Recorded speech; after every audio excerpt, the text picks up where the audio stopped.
In a futuristic world where fires are started rather than extinguished, Guy Montag stands alone. With an empty marriage and a vacant wife, Montag drifts emotionlessly through his life, never questioning his immoral job of burning books and never wondering about their content.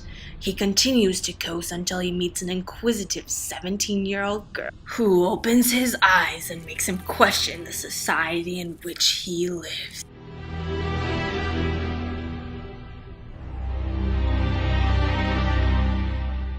Meet Clarice McClellan. She wanders into Montag's life on a dreary autumn's eve as he's walking home from the fire station.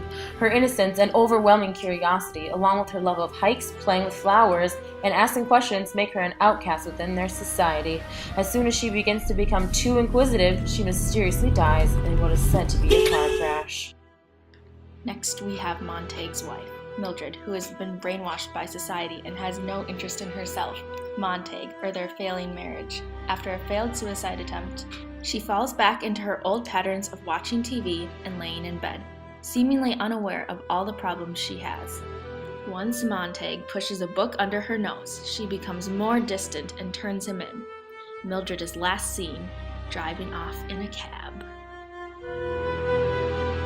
Presenting Mrs. Blake, an old woman who stands up for what she believes in.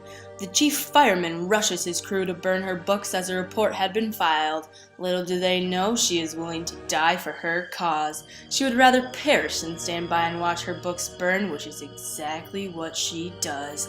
This elderly woman changes Montag's outlook on not only his career, but what his society stands for. Moving on to Captain Beatty, the seemingly strict fire chief who knows more about the history of burning books than he lets on.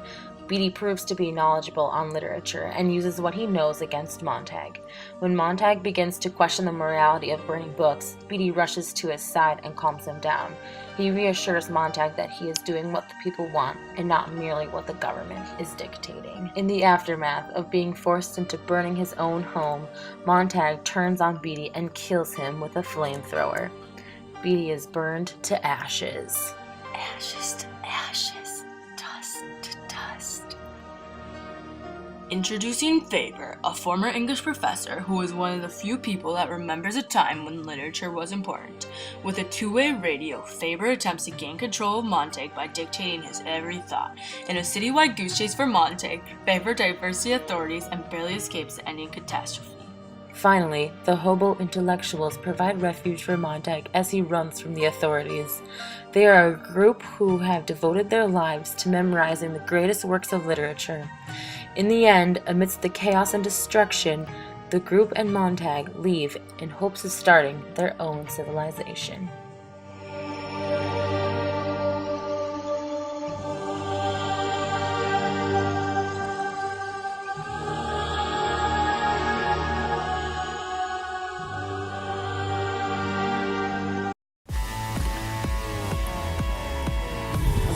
Oh God.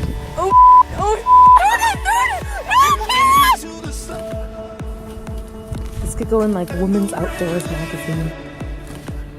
That's so sketch. I mean, I don't know where to stand because it's hot. My eyes aren't in it, right?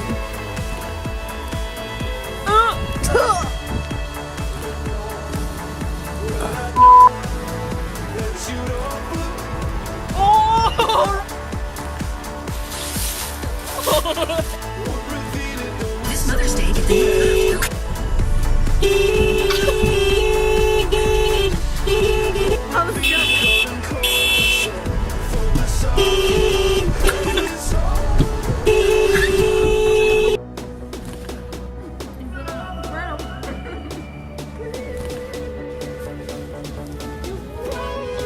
Dropping pieces of flame!